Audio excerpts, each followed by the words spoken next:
Hello coders. So today's video is very important for all those who work with JavaScript and Node.js backend, because in this video we'll see how to catch errors while writing code itself.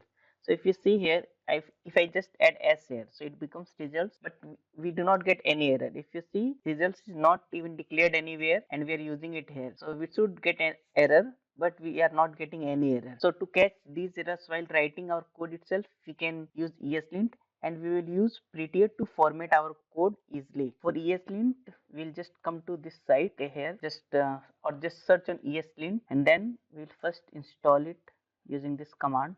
Okay, so this dash dash save dash dev is for installing it as dev dependency, because we want ESLint to catch our error while we are developing our code, and we want it in our dev dependencies in our package.json. Now we need to initialize it, so we will use this command. Just copy it and paste it here. Okay, now pay attention. How do you like to use ESLint? We'll go with this option to check syntax and find problems. Okay, and then we'll just select this common.js require exports.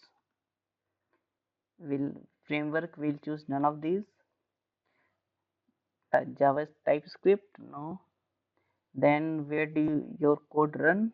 So where does your code run? So we'll choose Node, and here format choose as JSON. Okay, so you will see we have got this file, and in our JSON format, and you will see we have now got errors in our files. First error is here. You will see here result is not defined.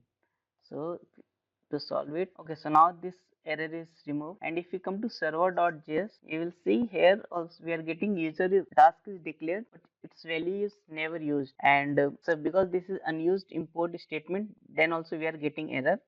So we should not have any unused import and any unused variable also, because if we have any unused variable also in our code, we will get error.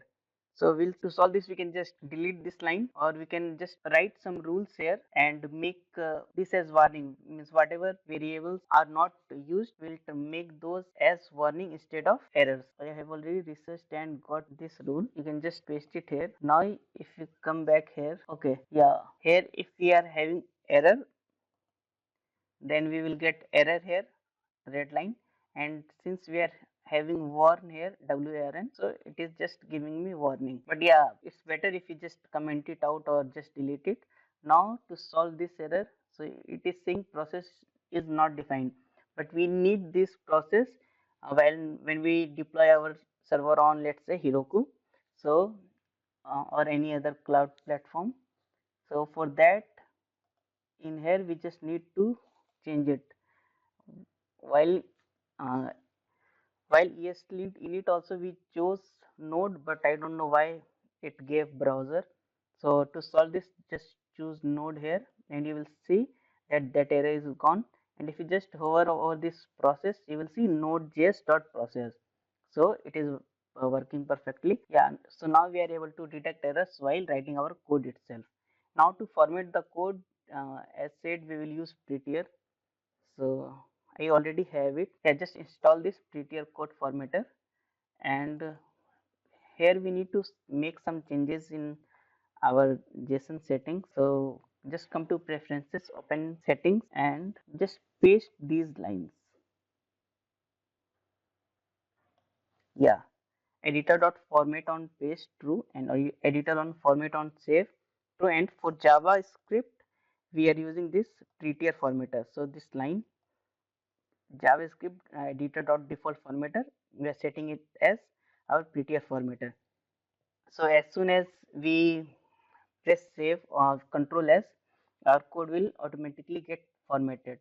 So for example, if we have it like this, so if you just press control S, you will see our code gets formatted. I will also paste this code in my in our documentation, so that you can just easily copy paste it. Just paste this and everything should work fine. So yeah, that's it for this video. Thank you. Bye bye. Till the next video, take care. And if you like this video, do like this video.